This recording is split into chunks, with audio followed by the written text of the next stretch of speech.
Dog owner is not one personality. It's a whole map of stereotypes. The overwhelmed newbie, the fur baby parent, the rescue advocate, the trail runner, the strict trainer, the service dog handler, the content creator, the therapy volunteer. Today we're walking through 8 types of dog owners. Not every owner who exists, but 8 stereotypes you've almost definitely met. The first time owner. They brought a dog home and immediately learned that puppies are not stuffed animals. They chew, they wake you up, they need to go outside at hours that feel personal. The vet becomes a second home.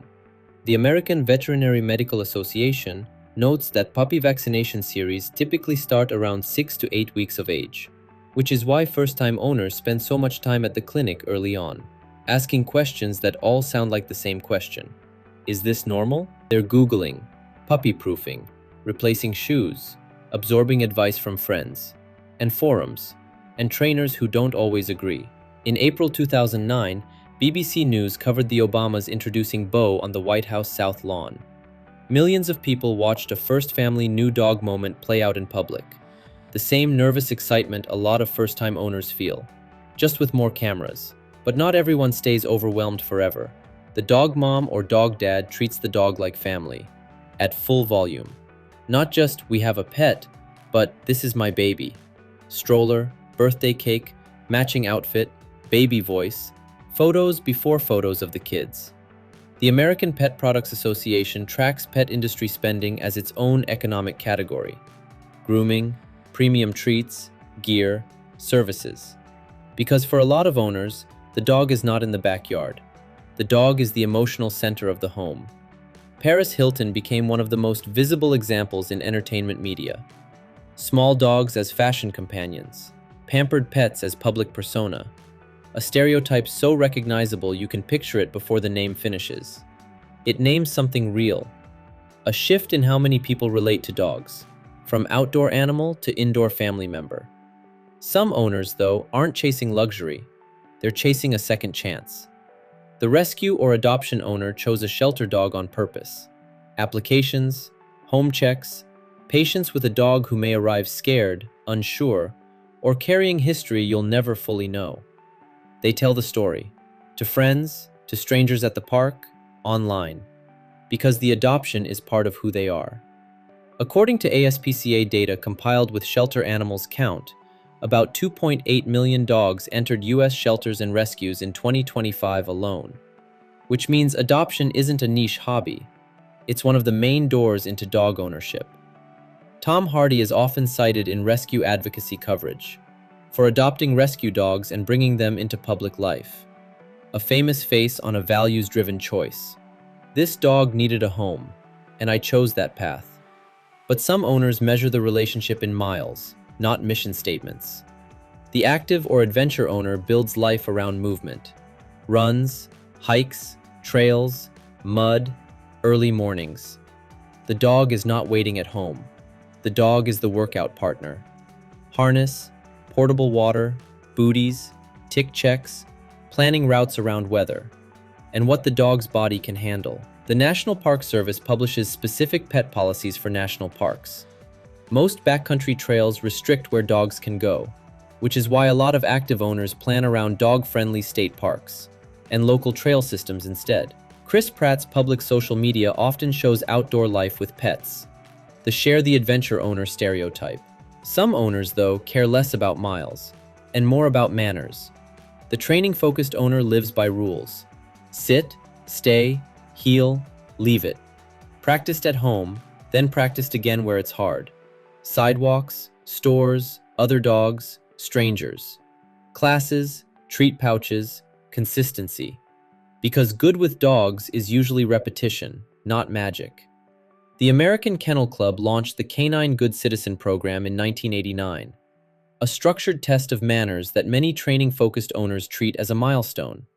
My dog behaves, in public, on purpose. Queen Elizabeth II was associated for decades with corgis and a highly structured royal routine around her dogs. Press photography turned it into a culture of formal, disciplined dog handling, the opposite of chaos. Every dog park has someone whose dog heels while others pull. But some dogs aren't at the park for recreation. They're there because they have a job. The service, or working dog handler, lives with a dog trained to perform tasks.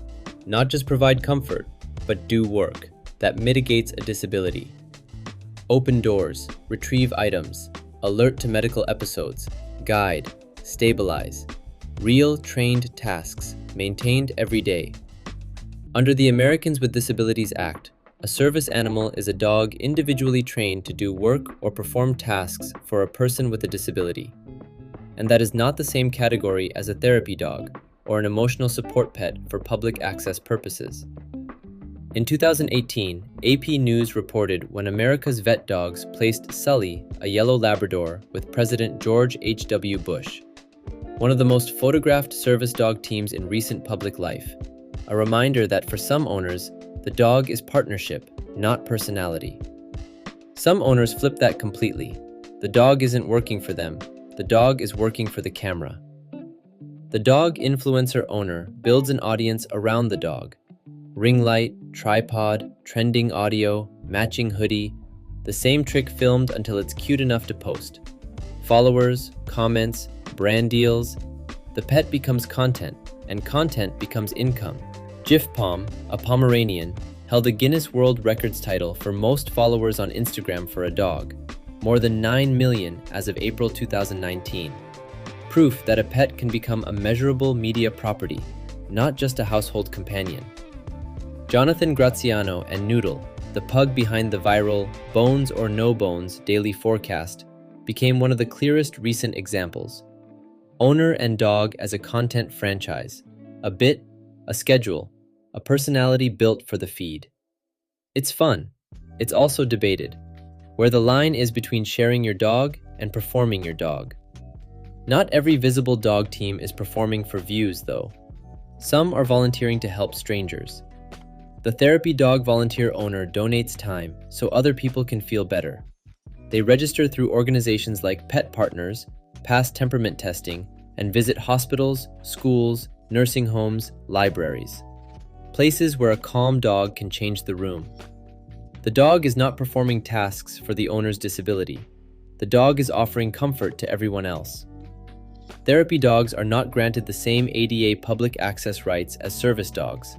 They enter through facility invitation and volunteer programs, not federal service animal law.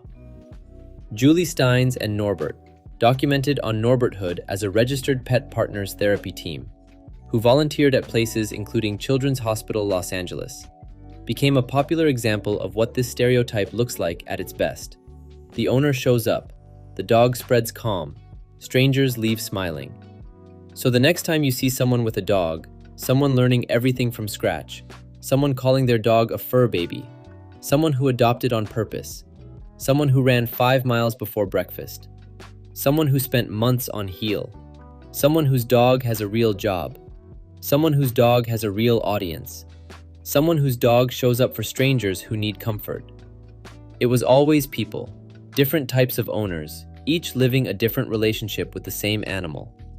A dog can be your baby, your trail buddy, your coworker, your content, or your way to help someone you'll never meet again, depending on who is holding the leash.